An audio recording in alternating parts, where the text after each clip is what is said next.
Buenas tardes, buenas noches, de acuerdo al lugar donde nos estén escuchando. Esta tarde vamos a escuchar una nueva ponencia en el marco de este segundo Congreso de Educación Emocional avalado por Instituto Mar. Para eso vamos a dejar la presentación en manos de Juan Aguilar de Perú, nuestro moderador, quien va a presentar a la profesora. Adelante, Juan. Muchas gracias, Marisa o Iben, no sé quién está hablando, perdón. Bueno, en esta oportunidad tenemos a la señora o señorita Catalina Errázuriz Huerta, quien es psicopedagoga, licenciada en educación, tiene un postítulo en educación diferencial y es magíster en educación emocional, neurociencias, desarrollo curricular y proyectos educativos. El tema que va a presentar se trata de estrategias para la salud mental escolar. Es un tema súper importante ya que según las estadísticas aproximadamente un 14% de personas o adolescentes presentan problemas de salud mental, ¿no? Y esto es importante tratarlo porque hay que manejarlo y hay que saber cómo tratarlo de manera que la gente pueda tener una vida más sobria, más adecuada y un bienestar mejor, ¿no? Ok, le doy el pase a Catalina para que empiece. Gracias. Muchas gracias, Juan. Muchas gracias a todos los que nos están acompañando. Sé que esta clase va a quedar grabada, así que también para los que luego se vayan sumando, bienvenidos todos. Yo soy Catalina Errázuriz, psicopedagoga, licenciada en educación, como bien dijo Juan. Estoy trabajando hace más de 15 años con niños, adolescentes y con muchas familias, no solo chilenas. Luego de la pandemia también se abrió la posibilidad de trabajar con familias de otros lugares del mundo. Así que estoy muy agradecida por esta invitación. Espero que todo este material, porque además al final de la clase tengo muchos libros que darle. Traté de ver cuál, pero la verdad no quería quitar ninguno, me parecían todos muy importantes, para que sigamos aprendiendo, sigamos nutriéndonos de valiosa información entre todos y así poder llegar al gran objetivo de cumplir la educación tanto social y emocional en nuestros hogares, en nuestras casas, con nuestros niños y adolescentes. Así que la ponencia de hoy se llama Educación Socioemocional, Estrategias para la Salud Mental Escolar. Bien. Como buena psicopedagoga y siempre me ha encantado especializarme en investigación, yo en este PPT puse bastantes datos. Ya recién también la persona que me presentó, Juan, habló un poquito haciendo una introducción, así que no los quiero latear, como decimos en Chile, no los quiero aburrir con los datos, pero me parecía súper necesario poder ponerlo, porque por lo general siempre se escucha, no, mira, si en mi escuela hay muchos niños, pero ¿cuántos niños hay? O sea, tenemos que siempre entender cuál es la base para nosotros desde ahí poder intervenir. Eso es demasiado necesario cuando somos especialistas, tanto docentes o especialistas del área de salud y clínica, al momento de trabajar con estos casos de chicos y chicas que presentan quizás algún problema en su salud emocional, mental. Por lo tanto, a nivel mundial se estima que uno de cada 7 adolescentes, aproximadamente, estamos hablando del 14%, experimenta algún tipo de trastorno mental, lo cual representa una parte bastante significativa, ¿verdad? De las enfermedades. Todo esto está avalado por, por la Organización Mundial de Salud. Ahí salen las siglas en inglés. Los trastornos emocionales, que son los más puntuales, como la ansiedad y la depresión, son muy comunes entre los adolescentes, que se estima que entre un 3,6%, y estamos hablando del grupo etario de 10 años a 14 años, y el 4,6% de los de 15 a 19 años ya experimentaron algún trastorno, puede ser de ansiedad o de depresión. Estos datos resaltan la importancia entonces de abordar la salud mental durante la adolescencia. ¿Para qué? para poder mejorar su etapa de adultez. O sea, es importante llegar a tiempo.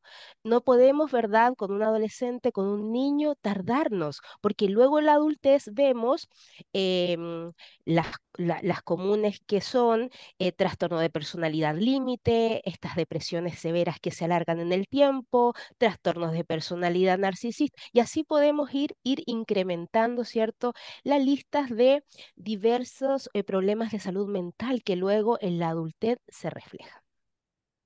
Voy a ir pasando y ustedes me van comentando si esto se ve bien. Yo lo veo bien desde aquí. Yo espero que ustedes también lo logren ver bien. Como les Se ve contaba, perfecto. Creo que hay una se ve forma de perfecto. que lo puedas agrandar, Katy. Sí, Pero si no, a no ver, te preocupes, ahí se ve. dame un segundo. Es que yo eh, no sabría poner más grande. Porque como está en un PDF, am, pero se ve, ¿verdad? Para continuar. Sí, Se ve sí, no te perfecto. Ya, preocupes. No soy la perfecto. más indicada para dar indicaciones en la tecnología. Perfecto, ok. Continúen. Entonces, como les contaba, estimados, estos datos duros que quise traerles, yo les voy a compartir también este PowerPoint o este PDF más bien. Bueno, inició como un PPT y luego lo convertí en un PDF. Hay una prevalencia, ¿no?, de cuánto ha aumentado desde 1990 hasta el 2019. Y si se dan cuenta, aquí aquí podemos observar donde está pasando mi mouse, que los trastornos mentales, ya sea de ansiedad, de depresión, de discapacidad intelectual, trastorno de déficit atencional con hiperactividad, trastornos de la conducta, trastorno bipolar, trastorno de espectro autista, esquizofrenia, trastorno de la conducta alimentaria, etcétera, etcétera, etcétera, que la mayoría están en el DSM-5.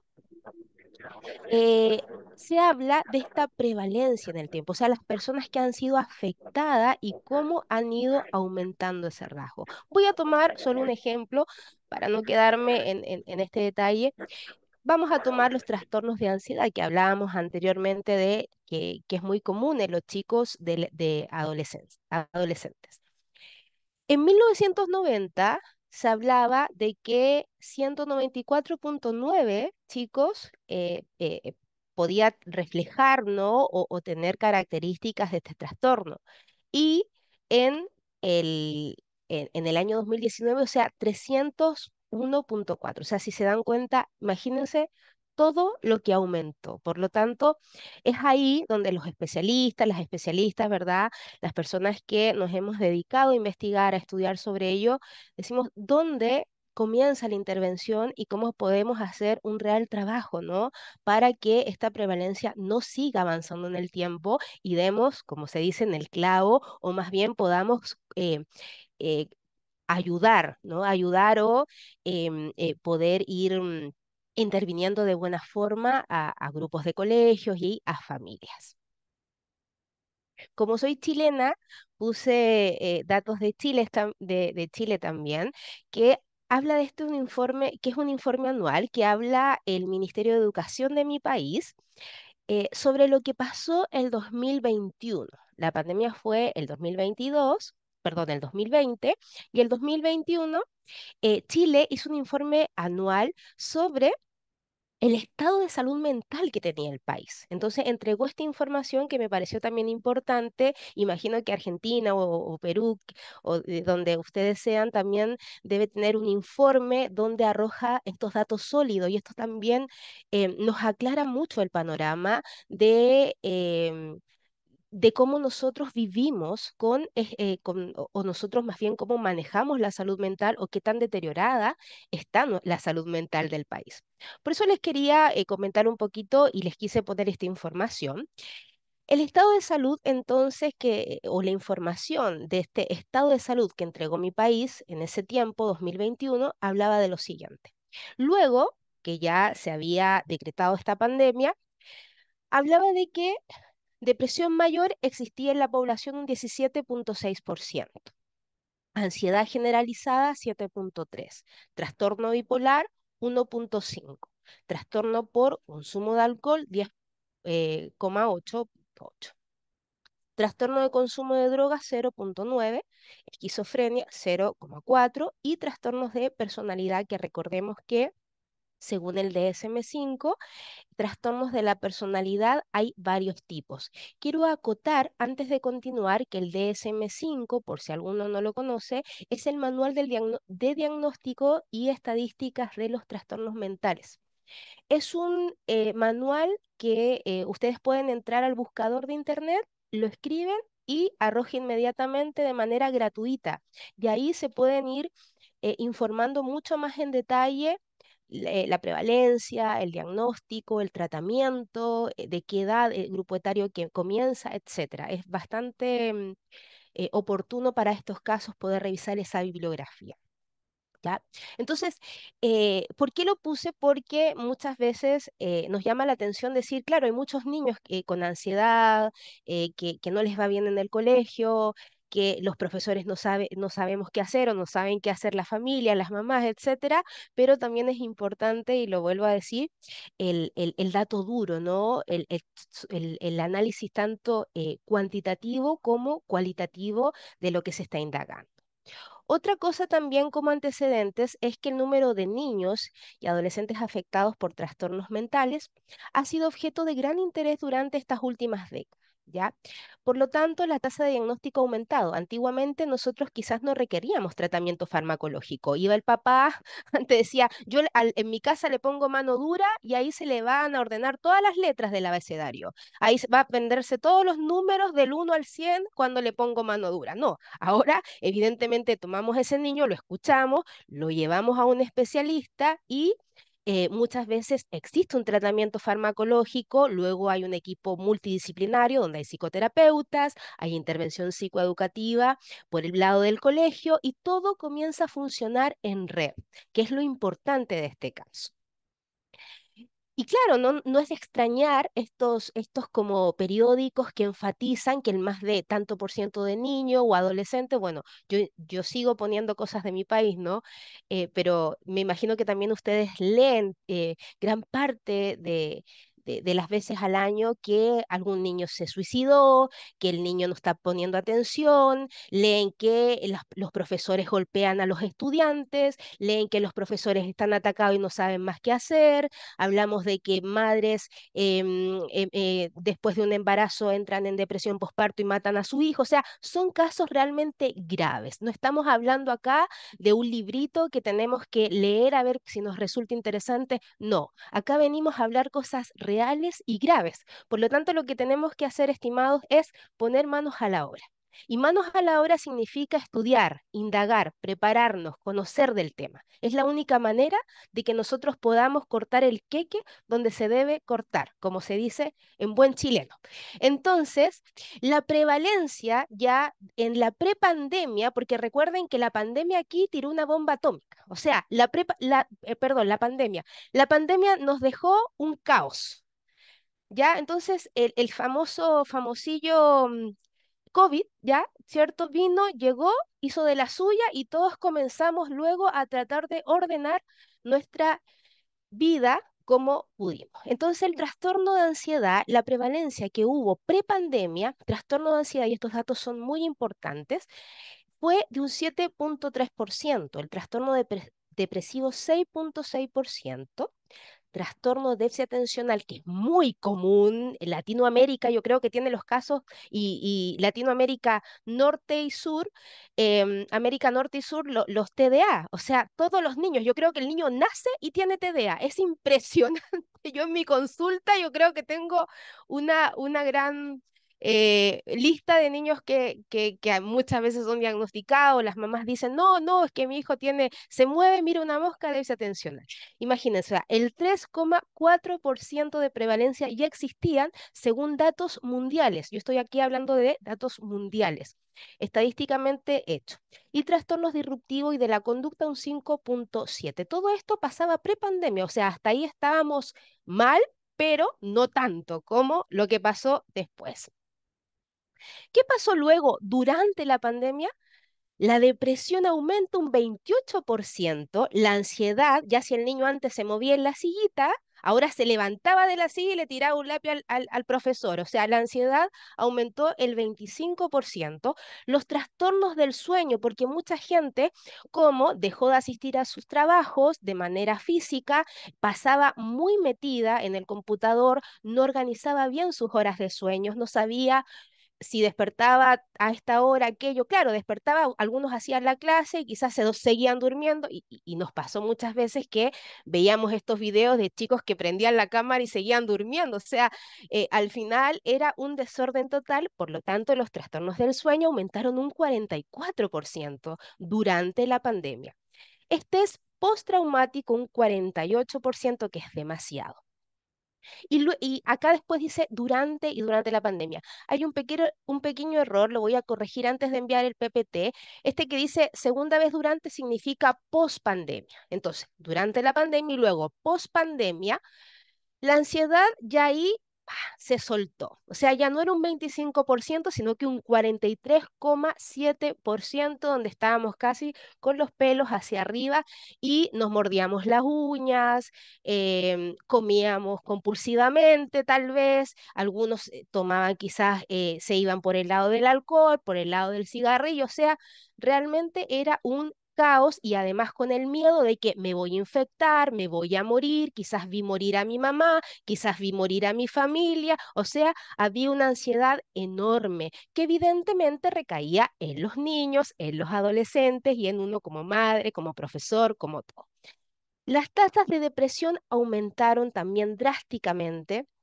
Se habla de un 6%, que al final llega a un 36%, y el estrés, ni qué decir, un 25%. O sea, realmente estos datos, ¿por qué son importantes? Porque desde ahí también muchos especialistas comienzan a poner atención y decir, ok, esto está pasando, esta es la realidad, ahora ¿cómo la vamos a manejar? Y entre todo ello viene la salud mental de los profesores, que es muy importante, porque en ese momento los profesores tenían que hacer guías, tenían que evaluar, tenían que conectarse, tenían que hacer infinidades de cosas para que el niño también estuviera en sintonía aprendiendo y ojalá sin todos estos trastornos mentales. Por lo tanto, ¿qué pasaba con los profesores? Aumentó también el trastorno de ansiedad generalizada. Los profesores empezaban a sentir el síndrome o se posicionaban en el síndrome de Burnout. ¿Ya? El síndrome de Burnout en profesores, según la pandemia, fue incrementando y superando incluso estudios de un 50%. O sea, imagínense la ansiedad que le provocaba estar haciendo una buena labor, pero además tratando de salvar su propia vida. O sea, si me enfermo o me pega el COVID, no voy a durar bien. ¿Ya? Trastorno de estrés postraumático y finalmente la depresión. Se dice que hoy en día hay muchos docentes que sufren una depresión silenciosa. Y claro, como necesitan el trabajo, como necesitan el dinero todos los meses, etcétera, etcétera, incluso porque además estar en un tratamiento, me imagino que en Argentina igual, pero en Chile es carísimo un tratamiento particular. O sea, yo le tengo que pagar a un equipo de psiquiatra, por ejemplo, de psicólogo, de neurólogo, pero se me va el sueldo. Entonces, al final, ¿qué pasa? Que muchos docentes, ¿qué hacen? Me quedo en silencio, no voy a decir que tengo depresión y solamente sigo, pero lamentablemente esto se va a incrementar. Y eso también es necesario hablarlo porque hoy en día están llegando muchas políticas públicas que de manera gratuita están apoyando a los docentes. Yo me imagino que Argentina igual. Y quiero hacer también una acotación porque yo el año 2020, justo en la pandemia, estudié con un chico que llevaba por nombre Lucas Malaisi, algo así, creo que es el chico que está haciendo un proyecto de educación emocional. Él fue mi profesor en un máster que yo tomé en ese año y él hablaba mucho de eso. Entonces, hablaba de que quería impulsar este proyecto de ley. La verdad es que después como que me alejé de eso y no supe si lo impulsó o no, si lo decretaron o no. Sin embargo, me parecía muy significativo porque en Chile estaba pasando lo mismo, o sea, el Ministerio de Educación, el Ministerio de Salud tomaba las riendas y decía, perfecto, un tratamiento de manera particular es muy carísimo y quizás no todos lo pueden hacer. Entonces, ¿qué hacemos nosotros a través de la vía pública, de la política, ¿verdad? Nosotros nos vamos a acentuar para poder llevar de alguna forma respuestas o tirar SOS a estas personas que ya no pueden más. Por lo tanto, las principales recomendaciones de salud mental era, primero, reconocer que la salud mental es esencial. O sea, más, claro, efectivamente, físicamente tenemos que estar bien, pero si yo no estoy bien de mi salud mental, si yo no me levanto cansado, con sueño triste, si estoy siempre llorando, si estoy recordando algo que no sé, que me parte el alma, ¿no? Hablando metafóricamente, que me hace sentir mal, que siento temor, ansiedad, etcétera, lo debo reconocer. O sea, hay algo en mí que no está bien. Por otro lado, empoderar a los jóvenes, ¿cierto? Estas recomendaciones vienen de los especialistas, vienen de toda, como lo comentaba recién, de todas estas figuras públicas que hoy se están haciendo presentes. Empoderar a nuestros jóvenes, a sus familias, que reconozcan y que aprendan a manejar esas emociones difíciles. Garantizar, por otro lado, que los niños tengan acceso a la atención de salud mental de alta calidad, asequible y culturalmente competente. ¿Por qué? Porque por lo mismo, o sea, hay niños que de un extremo a otro no pueden tener garantizar este acceso y lamentablemente muchos se suicidan, dejan de estudiar, desertan de la educación, comienzan a entrar a vicios como la droga, como el alcohol, etcétera, y no es la, por supuesto, mejor solución. Abordar, por otro lado, las barreras económicas y sociales que contribuyen a la salud mental de los jóvenes y las familias y sus cuidadores, aumentar la recopilación de datos de investigación, que es lo que yo ahora también le quise mostrar, datos duros, o sea, decir, esto no es menor, no es que yo les diga, miren, ¿saben qué, estimados? Me comentaron que habían tanto por ciento de personas con queriéndose suicidar. No, mira, estos son los datos, o sea, quizá Argentina tiene estos datos, Chile tiene estos datos, Perú tiene estos datos, que no deja de ser complejo, ¿no? Y más cuando eres una profesional del área, o sea, te involucras mucho más. Y apoyar la salud mental de los niños en entornos ya sea educativos, comunitarios, etcétera, etcétera. ¿Qué debemos hacer? Aquí no se ve mucho, se ve un poquito más pequeño, yo lo voy a aumentar, sin embargo, les comentaba que voy a entregar este PDF para que ustedes luego lo puedan leer con calma. Si obviamente tienen preguntas, me las pueden ir haciendo. Permiso, voy a beber un poquito de agua. Ahora sí. Chile acostumbramos a hablar muy rápido. Por favor, si hablo muy rápido, como si alguien me estuviera siguiendo, me avisan, porque a veces me dicen, Cata, estás hablando muy rápido y yo no me doy cuenta. Así que continúo. Em, ¿Qué debemos hacer? ¿Cuáles son las estrategias? Esto me pareció importantísimo, desde la prevención hasta la tecnología, que hoy en día es como el pan de cada día, o sea, vivimos con ella. Así que también tenemos que encontrarle el lado amable, lo favorable a la tecnología, no todo es malo. Entonces, desde la prevención, la educación socioemocional, incluir programas en las escuelas, ¿verdad? Promoción de habilidades de vida saludable, quizá caminar, comenzar a correr, qué sé yo, si uno puede ir a hacer algún que otro ejercicio, etcétera, y entornos de apoyo, crear entornos de apoyos escolares seguros, acogedores, ¿ya? Por otro lado, la detección temprana también es muy necesaria, las evaluaciones regulares. Yo no solo tengo que observar al niño, hoy en día hay evaluaciones, hay pruebas estandarizadas que me dicen cuándo un niño tiene depresión, cuándo un niño tiene esta característica de hiperactividad, cuándo un niño empieza a tener ataques de ansiedad. Estamos hablando de los infantes, de la preescolaridad, o sea, hay niñitos que a los 2 años no tienen uñas porque están mordiendo. Hay niñitos que comienzan a consumir mucho azúcar, bueno, eso también es por modelo familiar, pero y no tienen los dientecitos de leche, se les arruinan. O sea, hay tantas cosas que comenzamos que son quizás malas praxis, pero nosotros como especialistas tenemos que decir, ojo, o sea, yo conozco estos datos, yo sé cómo intervenir, conozco estas herramientas, pongo manos a la obra. Capacitación de educadores y padres. Para mí eso me parece importantísimo. O sea, los papás se tienen que educar de la A a la Z, aunque sea un disco rayado, aunque estemos, mire aquello. Por supuesto, vamos interviniendo con creatividad, quizás los invitamos un día a tomar un tecito rico. Bueno, acá en Chile no tomamos mate, pero ustedes son muy buenos para el mate. Quizás un mate rico, en Chile tomamos más el té o el café. Entonces, un cafecito con galletitas, un trocito de pastel y empezamos a hablar de temas interesantes, algo acogedor, pero que el papá y la mamá sienta que tienen ese apoyo. No todos los papás van a la universidad o saben algunas cosas, entonces somos nosotras o nosotros los que debemos poner ahí nuestra cuota para que ellos puedan tener esos recursos. Por otro lado, el tratamiento, yo hoy día voy a nombrar algunas, me estoy tratando de ajustar muy bien al tiempo que me dieron, así que no trato tampoco de ir muy lento porque la verdad este PPT me salió un poco largo. Tratamiento, la terapia individual, eso netamente tiene que ser con especialistas. Está la medicación, que ustedes saben que solo lo hacen en este caso los médicos, o sea, el psicólogo no te puede dar o sea, el psicólogo te puede sugerir ir a un médico, pero aquí el que está certificado como médico te da la medicación y las terapias en grupo.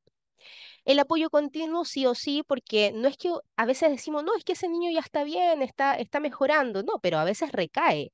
Y ustedes deben saber, estimados, que eh, el proceso de intervención o de sanación o de recuperación es curvo, no es lineal. O sea, hay días que vamos bien y otros días caemos. Vamos bien, caemos. Entonces, la idea es que nosotros ya que estamos observando a ese chico, necesitamos, ¿cierto?, estar siempre con ojo. O sea, ¿qué le pasa a ese niño? ¿Está bien y cae? Perfecto. Estamos ahí para ese apoyo continuo. Por otro lado, la intervención en crisis, líneas de ayuda, acá Chile la tiene, no sé si Argentina no, la tiene o no, o formación de intervención en crisis, participación comunitaria, programas de mentorías, ¿verdad? Actividad comunitaria, etcétera. Por otro lado, también las políticas públicas, que ya lo habíamos hablado, mencionado, como la mejoría de estas políticas de salud mental y las campañas de sensibilidad también, o sea, qué tan importantes son. Y por último, voy a ahí poner un poquito, ahí me fui mucho, ya. Y por último, la aplicación de la salud mental, utilizar aplicaciones móviles. Hoy se encuentran muchas aplicaciones móviles donde te enseñan a la autogestión de las emociones, cómo son las emociones, cuáles emociones son placenteras, cuáles son displacenteras, cómo poder tomar una respiración profunda en momentos de crisis. Para los niños es muy entretenido porque uno lo hace con un juego. Yo recuerdo que en algún momento fui dueña y directora de un centro educativo, entonces siempre iniciábamos con respiración. Entonces, no sé, de repente nos transformábamos en leones, en abejitas, soplábamos la famosa velita y ahí empezábamos a hacer respiraciones. Y los niños, como entran en este juego, para ellos es muy favorable. Y además aprenden de que, ok, a mí Miss Cata o la tía, acá a veces en Chile nos dicen la tía o Miss o la profesora, me dijo que hiciera esto. Entonces ya empiezan a agregarlo a su agenda de quehacer o de intervención para poder sentirse mejor. Y por último, la teleterapia, que también hoy en día puede ser algo positivo. Niveles de intervención del 1 al 3. Primero, los programas universales, luego los programas seleccionados dirigidos y los programas de intervención indicados. Muchos de estos programas también, estimados, tienen relación con lo que me va dando a conocer el equipo médico o el especialista que me está tratando. Todas estas son propuestas, yo también las puse, pero los programas que se les brinda a los estudiantes es súper importante también saber cuál es el perfil del estudiante, cuál es la historia de vida del estudiante. Me imagino que ahí igual hacen anamnesis. Nosotros acá por lo general hacemos anamnesis, ¿verdad? Indagamos mayormente de dónde existe quizás esta ansiedad, de dónde viene esta depresión, muchas también patologías o problemas de salud mental son hereditarias también, o sea, parten de la herencia familiar, entonces también es importante estar siempre, estar siempre involucrándose y atenta a esa información. Y ahora ya para ingresar a la educación socioemocional y el bienestar, para ir entregando mayores eh, tips a ver, dame 5 segundos porque creo, ahí sí, sentí que estaba muy grande, entonces decía, está como la pantalla muy gigante. Ya, la educación socioemocional para ya comenzar a dar estos tips. Lo de recién era este dato duro, les comentaba, ¿no? Era toda esta información relevante para llegar a aquello, o sea, tengo que conocer la realidad y luego me voy a las distintas opciones de herramientas para poder intervenir. ¿Qué es la educación socioemocional? La educación socioemocional o emocional se enfoca entonces en las emociones individuales, mientras perdón, la educación emocional se enfoca en la educación, em, las emociones individuales y la educación socioemocional abarca un espectro más amplio que incluye las relaciones además sociales y las habilidades personales, es decir, social y emocional, ¿cierto? Por eso también esta ponencia se enfocó en ello, o sea, qué tan importante es cómo nos sentimos para mejorar o cómo eso va deteriorando nuestras relaciones sociales e interpersonales. ¿Qué estrategias trabajar con los niños y niñas y adolescentes dentro, ¿verdad?, de este rango de educación socioemocional? Primero, el autoconocimiento emocional, o sea, a mayor conciencia de sí mismo y a mayor conciencia de mis emociones, o sea, ¿qué me afecta? Yo voy a empezar a dirigir mi comportamiento y voy a llegar a ese bienestar general, ¿ya? Otra cosa importante a trabajar con estos niños es la regulación emocional. Esto no es de un día para otro, recordemos que nuestro cerebro tiene un desarrollo, ya un ritmo, una madurez, o sea, a un niño de 2 años no le voy a hacer entender de que, bueno, no te tienes que comer la paleta porque madura, o sea, madura y entiende que la paleta no te la vas a comer. No, ¿verdad? Yo voy también, y esto va muy ligado a la neurociencia, es entender de que el cerebro va a un ritmo súper específico. Cada edad, cada hito del desarrollo tiene una parada clave. Y en esa parada clave yo tengo que poder filtrar y pisar con mucho amor y cuidado esa autogestión o regulación emocional. Entonces ahí yo empiezo a identificar y expresar las emociones de manera adecuada, de manera paulatina, así como desarrollar también las habilidades, ¿cierto? Y acciones para manejar el estrés, la ansiedad, etc. Habilidades sociales, los niños desde pequeño, luego desde los 2 años, cuando se empiezan a separar de sus mamás, ¿cierto? Que es como se supone que es la cuidadora más presente, no la mamá, pero puede ser el papá u otro persona que esté a cargo de ellos empiezan a crear su visión del yo, su autoestima. Entonces, ahí también comienzan las habilidades sociales de que mira el entorno, o sea, hay algo del entorno que me está gustando, quizá si me voy a aquella persona o si hago aquella cosa. Entonces, comienza también toda una exploración de lo que me rodea. Y las habilidades sociales, recuerdan que se establecen y cuando son saludables, permanecen y son satisfactorias para la vida. Por otro lado, también enseñarles sobre resiliencia, aprender a superar los desafíos. No siempre nos va a ir bien en la vida. Hay momentos que la vida se nos va a venir abajo o se nos va a volcar, pero nosotros vamos a aprender la acción de resiliencia, el valor de resiliencia y vamos a conocer también hasta qué límites podemos llegar quizás en una acción, qué podemos hacer en momentos donde tenga alguna complicación, SOS interno personal que me va a nutrir emocionalmente, que me va a dar las herramientas emocionales para salir adelante.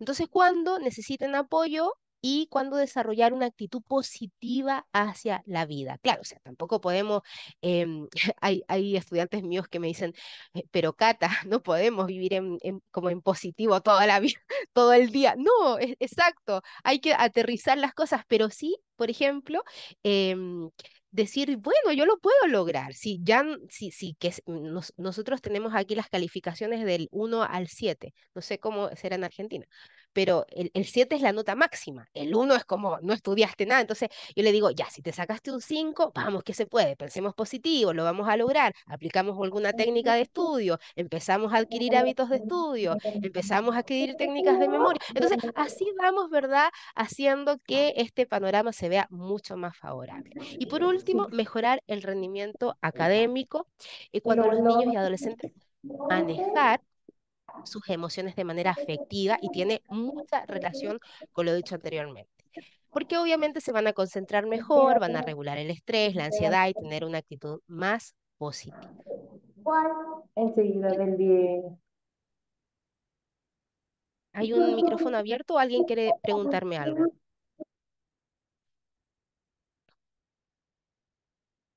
Creo que ya. Listo, Continúo. profesor. ¿Qué estrategia? Gracias. ¿Qué estrategias trabajar entonces con los profesores? Lo mismo, muy parecido, autoconocimiento emocional. ¿Por qué? Porque les va a permitir reconocer sus propias emociones, reconocer que cuándo pedir ayuda, cuándo gestionar cuando se sientes mal y mantener idealmente ese equilibrio emocional en el entorno escolar. Autocuidado. Hoy en día en las escuelas chilenas están contratando a veces de manera externa las particulares y las que están sustentadas por el gobierno, por el Estado. Tienen estos programas públicos de política pública donde van y le hacen autocuidado. Algunos es maravilloso porque yo he podido participar, te llevan a la playa o te llevan a un lugarcito con una piscina o qué sé yo, te llevan a un lugar donde compartes algo entretenido, hacen juego. Entonces, la verdad que te desconectas, te relajas y luego vuelves a, a conectarte, pero estás también en esos momentos de poner stop para reiniciarte, que es necesario, o sea, es muy importante. Entonces, las estrategias de autocuidado nos brindan estas herramientas para gestionar el estrés, la ansiedad y otros desafíos emocionales que constantemente nosotros podemos observar en el aula y fuera del aula también. Relaciones positivas, qué importante, ¿cierto? O sea, profesores que sean más empáticos, ojalá comprensivos, afectivos en la comunicación, que nos comuniquemos con respeto, pero también con honestidad, que el ambiente idealmente sea armonioso. Manejo de conflictos, que es muy necesario porque la gente muchas veces no sabe cómo manejar los conflictos y hay estrategias para hacerlo, ya aprender a resolver los problemas, o sea, cuáles son los pasos a seguir, cuáles son los tips que yo debo recordar, mediar situaciones difíciles, no llegar al grito, no llegar a la amenaza, no llegar a que me voy a ir de este colegio, o te vamos a despedir de tal lugar. No, ¿verdad? O sea, lleguemos precisamente a esas relaciones positivas donde haya idealmente esta comprensión a través de este manejo de conflicto. Y la resiliencia, que también la tienen que tener los adultos para promover y afrontar todo este estrés y mantener esta mentalidad positiva y así recuperarse ante los desafíos con mayor rapidez. Hay técnicas específicas que nos ayudan a trabajar la educación socioemocional, lo que hablábamos recién, que luego las voy a ir nombrando una a una. Y también, como les quiero compartir muchos libros, creo que son más de 15 libros, pero la verdad siento que son, o más de 10 libros, siento que son necesarios porque sé que les van a servir mucho, más si son profesores o padres o madres. Yo soy mamá, pero también soy docente, soy especialista, entonces la verdad que nutrirme de esto de verdad es un SOS cuando necesito apoyarme en algo. Técnicas específicas para desarrollar la educación emocional, socioemocional. Mindfulness, muy escuchado, ya está el mindfulness que se puede decir que es formal y el informal. O sea, hay personas que lo estudian, tienen una base científica, observan ahí todo el proceso cerebral que ayuda, ¿verdad?, a enfocarse en el momento presente, etcétera y se observan los pensamientos, emociones y sensaciones, tanto físicas ya como sentimientos sin juzgar. Técnicas de respiración y relajación, practicar respiraciones profundas, controladas para reducir el estrés y la ansiedad. Por otro lado, también encontramos la terapia cognitivo-conductual, que es identificar y desafiar los pensamientos negativos, irracionales y reemplazarlos por otros más equilibrados. Está el entrenamiento de, en solución de problemas, desarrollar habilidad para enfrentar y resolver problemas de manera efectiva.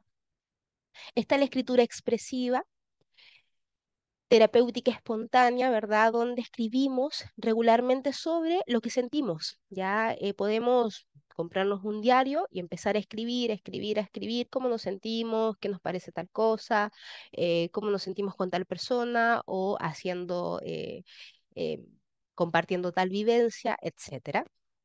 Técnicas de autoconciencia, dedicar tiempo regularmente para reflexionar sobre mi comportamiento y emoción. Es decir, esa autorreflexión.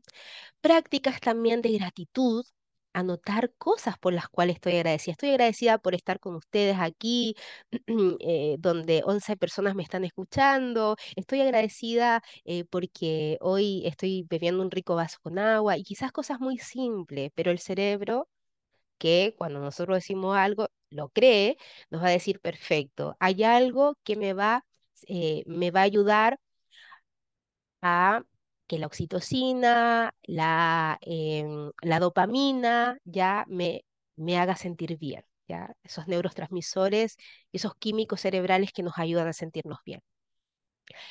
Técnicas de visualización, que es muy común. Cuando yo me acuerdo salió de moda el famoso, esa película El Secreto, la ley de atracción, y todo el mundo, no, yo visualizo que soy millonario, y todo el mundo estaba, yo visualizo que voy manejando un auto, y visualizo que viajo por el mundo, y claro, hay personas que lo toman también parte como de la dinámica más lúdica, y empezamos a visualizar y usar nuestra imaginación, o sea, ya no en cosas tan graves, no es que se va a morir el mundo y el COVID nos va a matar, y nos vamos a morir, no, o sea, nos vamos a morir de alguna forma o en algún momento, ¿no? Bueno, Dios sabrá, pero tratemos de, por lo menos este día, porque mañana no sabemos, de hacerlo bonito, ¿no? De despedirnos con una sonrisa, de abrazarnos, de decirnos, mirándonos a los ojos que nos queremos, que nos amamos, etcétera.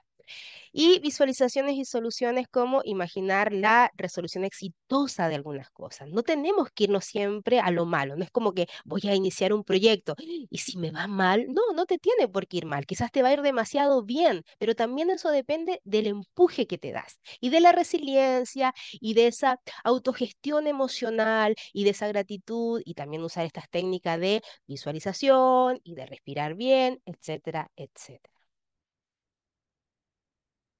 Técnicas de respiración, aquí doy a muy grandes rasgos algunas, porque hay demasiadas.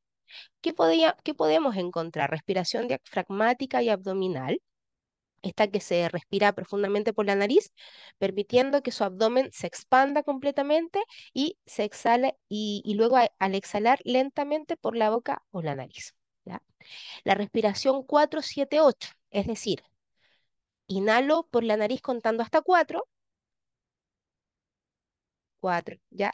Mantengo la respiración 7 segundos y exhalo por la boca durante 8 segundos. Respiración alterna, que es una fosa, la cierro, respiro y luego le corresponde a la otra. Y la respiración de fuego es esa más agitada. Yo recuerdo cuando con los chicos hacíamos, convirtámonos en dragones, en conejitos y empezamos a respirar más fuerte y a ellos les encantaba porque, bueno, para los niños siempre una, un juego siempre va de la mano, ¿cierto? Con lo voy a pasar bien. Entonces, la respiración de fuego puede ayudar mucho cuando estamos en un aula de clase y también el resultado que nos da es energizante. Obviamente, si queremos relajar a los niños, no vamos a hacer esa, ¿no? Porque si no, vamos a terminar con hiperactividad todos. Pero sí, quizás esta de una fosala presiono y luego la otra, y ahí hay un equilibrar de hemisferios, por tanto, la mente se calma. Como terapia conductual, esto es súper importante señalar que esto solo lo deben ver personas que estamos también capacitadas en ellos. Entonces, esto es la compatibilidad de emociones, comportamientos y pensamiento. Para ello hay que estudiarlo, o sea, pero las estrategias en los colegios son bastante buenas, como la reestructuración cognitiva, identificar y modificar los pensamientos negativos y racionales, las técnicas del manejo del estrés, estrategias para identificar y manejar los factores estresantes, técnicas de relajación, ya como entrenamiento de la respiración, la planificación de actividades, fomentar la planificación, súper importante. Yo creo que la adolescencia, muy pocos adolescentes planifican su rutina y es súper relevante también el indicarle lo que va a suceder, lo que va a pasar, o sea, siempre estar como a priori de lo que van haciendo. Refuerzo positivo y recompensa, creo que es lo que más se da ya en los colegios, pero también hay que saber cómo poder hacerlo. Exposición gradual, ayudar a los estudiantes a enfrentar gradualmente situaciones. No tiene que ser de una o inmediatamente o tiene que estar todo bien, sino que gradualmente vamos controlando, vamos primero observando, vamos comprendiendo, controlando lo que va sucediendo. Registros de pensamientos y emociones, ¿ya? Que es mantener estos diarios de pensamiento, o sea, hoy me sentí así, hoy me dio vergüenza. La película Intensamente es muy buena para la preadolescencia, adolescencia. Entonces, ahí aparece la envidia, aparece la vergüenza. Entonces, son sentimientos que comienzan a florecer en la preadolescencia y que quizás en la niñez no se veía, en la etapa de más de infantil o más de niños no estaba presente. La desensibilización sistemática, la combinación de técnicas de relajación con exposición gradual, siempre es gradual, es muy recomendable eso, recomendado. Entrenamientos de habilidades sociales, enseñar habilidades de la comunicación, enseñar la asertividad, enseñar la resolución de conflictos, ¿ya? Y la solución de problemas, enseñar el enfoque estructurado para identificar los problemas. También podríamos nosotros, en toda esta intervención que se pueda hacer en la educación socioemocional, las estrategias basadas en la terapia de aceptación y compromiso. Esta tiene 6 pilares, pero también tienen que ser profesionales que están capacitados para ello, ¿no? Que han estudiado sobre el tema o ser, más que todo certificados.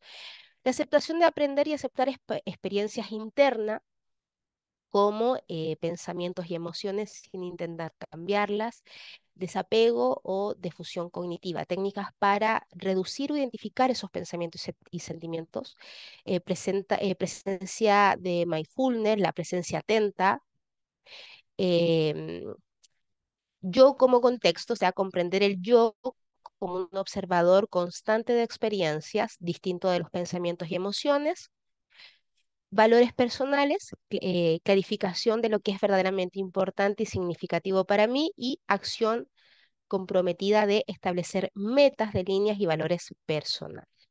La práctica de la gratitud también puse algunas ideas, porque en realidad hay muchas, como el diario de la gratitud, ya sabemos, ¿no? Que es escribir regularmente en un diario sobre las cosas que estamos agradecidos.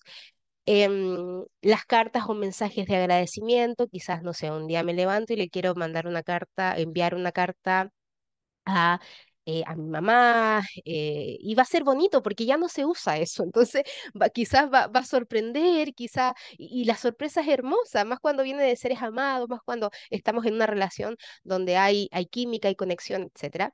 Eh, eh, y meditaciones de gratitud. Hoy en día en Internet podemos encontrar meditaciones muy buenas y guiadas de gratitud, donde también nos indican paso a paso y se alinean en conjunto con estas técnicas de respiración que nos ayudan bastante.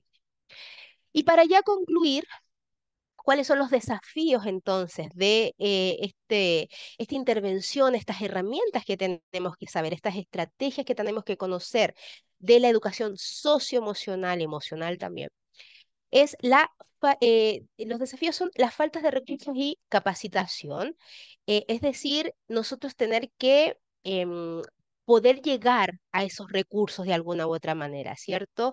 Resistencia o faltas de apoyo. No seamos esas personas que no brindaron apoyo, sino que ahora tenemos las herramientas, o sea, si podemos compartir un libro, si podemos invitar a una charla, si podemos hacer algo maravilloso, adaptarnos a los diferentes contextos culturales. Aquí la empatía es clave, sabiendo que cada persona tiene en sí una forma de ser y que todos vienen con una historia.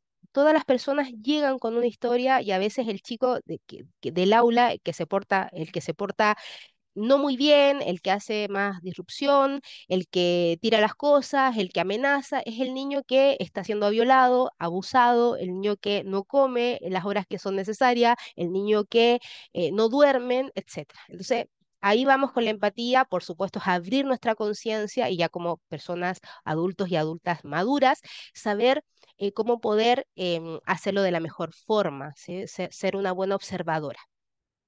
Evaluación y mediación de los resultados. Eso también es súper importante. Estudiar, capacitarnos, todo lo que nos ayude a comprometernos bien con el abordaje, con la prevención, con el tratamiento, con la intervención de la educación emocional, bienvenido sea.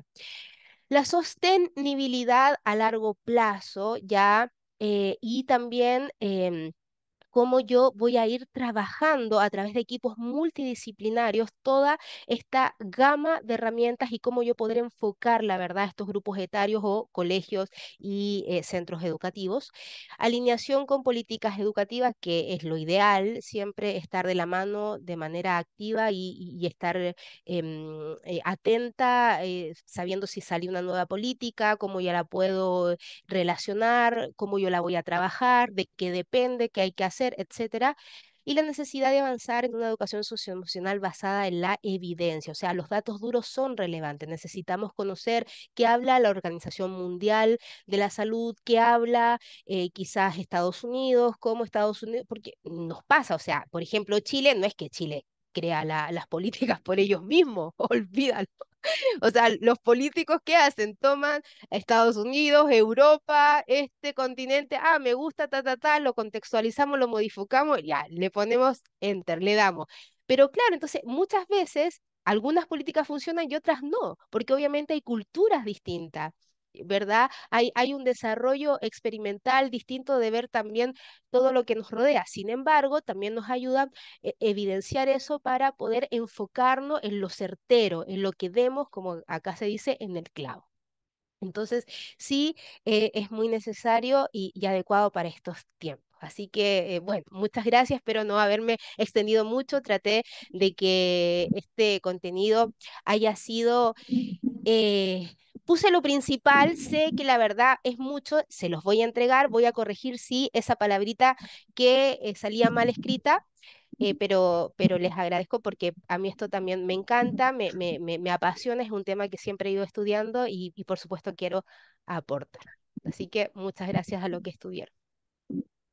Cata, muchísimas gracias. La verdad que es un placer escucharte, una profesional de tu nivel dentro del Congreso de Educación Emocional del Instituto Mar. Queremos convocarte para que puedas en algún momento ampliar o profundizar en cada uno de estos temas que abriste, ¿no? Es mucho, pero es muy interesante y es algo en lo que nos tenemos que involucrar, no solo los docentes. Me gustó mucho que tanto vos como hoy por la mañana Ximena Eslava y bueno, yo en algunas de las participaciones que tuve, hicimos hincapié en el hecho de involucrar a las familias, pero no el hecho de la reunión de padres y nada más, sino en darles herramientas, porque muchas veces las formas en que actúan los padres es porque no tuvieron la oportunidad que tenemos nosotros de capacitarnos, ¿verdad? Entonces, Tal cual. como mejor prevenir que curar, las escuelas de padres son algo muy importante y sería algo en lo que podemos conversar para poder organizar alguna capacitación de ese estilo. No sé si Sí, querés no, decir algo. feliz yo, muchas gracias Marisa, la verdad estoy muy agradecida de esta invitación, feliz de poder ayudar o aportar o ir de la mano en lo que ustedes me digan.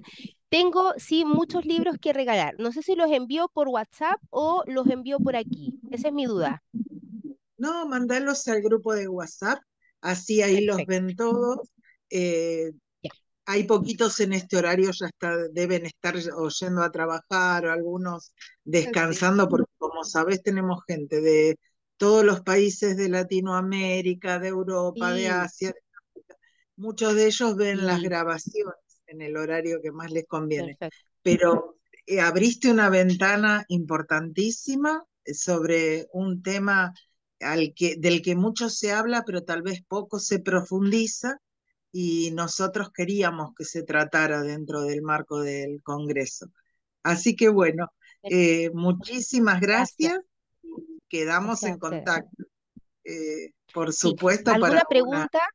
No sé si alguien No sé si tiene uno alguna de los pregunta, ¿no? chicos tiene Ok. alguna pregunta sobre lo que acabamos de escuchar. Jackie, Jessica, Juan, Karen, Merly, Sofía, ¿Hay alguna pregunta? eh, Yo encantada la puedo. Ujú. todos No, calladitos. no sé A si ver. es una pregunta, quizás una especie de reflexión.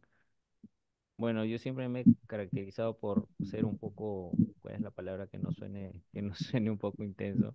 Un poco ir más allá de lo evidente y cuestionarme cosas muy difíciles, ¿no? Como que, por ejemplo, ¿cómo es posible vivir una vida plena en un mundo tan caótico como el de hoy día?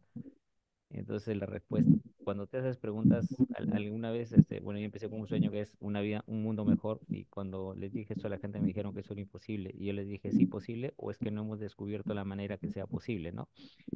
Entonces, ¿a Ujú. qué quiero llegar con la pregunta? Es que no han intentado explorar otros territorios, como por ejemplo, tengo entendido que las ciencias conscientes, no sé si han escuchado temas conscientes, temas como por ejemplo liderazgo consciente, cosas así, que cuando elevas nivel de conciencia, tú tiendes a entender la realidad desde otra óptica y eso te genera una mejor comprensión, porque generalmente lo que yo veo es que ocurren estos problemas por falta de comprensión, ¿no? La gente se frustra, ¿no? Yo lo he visto en personas así frustradas, pero cuando entienden las cosas les das claridad, entonces la persona toma conciencia, el tomar conciencia libera esas cargas que a veces tiene, porque generalmente tenemos cargas internas. Entonces la pregunta es esa, ¿no? No sé si han intentado explorar esos territorios u otros territorios que van más allá de la mente, por ejemplo, ¿no? Bueno, gracias Juan por tu acotación. La verdad es que cuando hablamos de salud mental siempre va ligado mucho al área científica y clínica. O sea, yo entiendo tu postura que es más mística, ¿verdad? O desde otra visión. Sin embargo, aquí los datos son duros. No podemos decir hay un supuesto de alguien que quizás llora y tiene depresión. No, no podría, ¿no? Yo tengo que hacer un análisis y saber qué químico cerebral está desgastando esa persona hasta llegar a por ejemplo, hasta quitarse la vida, hasta no sé, lastimarse, etcétera. O sea, hablamos de casos graves. No estamos hablando, obviamente, de un juego de que la persona un día se levanta mal y el otro día te mira y el otro día no te quiere hablar. No, acá estamos hablando de personas que se quieren suicidar. Por lo tanto, como es algo clínico y está netamente relacionado con el cerebro, o sea, el funcionamiento cerebral, aquí la sociología, la psicología, la medicina, la educación son las bases de estos temas. ¿Ya? Ahora, comprendo lo que tú me dices y podría haber una puerta abierta para otras corrientes, pero para lo que estamos nosotros enfocándonos, estimado Juan, no. Nosotros necesitamos bases sólidas, porque si no hay solidez, no hay Entiendo, recuperación. Y yo entiendo. necesito recuperar a mi paciente, no dejarlo tambaleando. ¿Por qué? Porque si lo dejo tambaleando, se me suicida en 5 meses más. Y eso Sí, sí, para mí lo va a sé, ser imposible. Me lo sé. explico, ¿no? Sí, sí, es Es, totalmente Es, válido. Bueno, es exacto. básicamente el fundamento, pues, Ujú. y también yo vengo también de estudiar maestría y todas esas cosas, y siempre Sí, sí, sí. tiene que haber un fundamento, ¿no? Racional y todas esas cosas, Claro, estudiado, todo tiene analizado un y todas esas cosas. fundamento, exacto, sí, Sí, sí. exacto. Bueno, está interesante la charla, sí, sí, me Muchas parece gracias. Hay súper interesante. un saludito desde México, Sara Villaseñor, que agradece mucho a la profesora Catalina. Ah, muchas gracias a todos. Sí, yo aprendo mucho de ustedes y de verdad para mí es un honor poder escucharlos. Así que gracias Juan por tu pregunta también. Gracias a ti Marisa. Así que eso. Me despido con un abrazo y que tengan una excelente tarde. Aquí ya son, bueno, estamos en el mismo horario de Argentina, estamos 8 Chile, de la noche aquí Chile, que tenemos el mismo horario. Ok, Sí. sí, gracias. pero acá asistentes de distintas partes del mundo, así que un saludo para todos y nos preparamos, vamos a descansar un ratito para la próxima ponencia, que es dentro de una hora. Muchísimas gracias, Kate, Yo- estamos en Chao, contacto. chao. Gracias, muchas gracias a todos, que estén muy bien. Chao, chao. Buenas noches.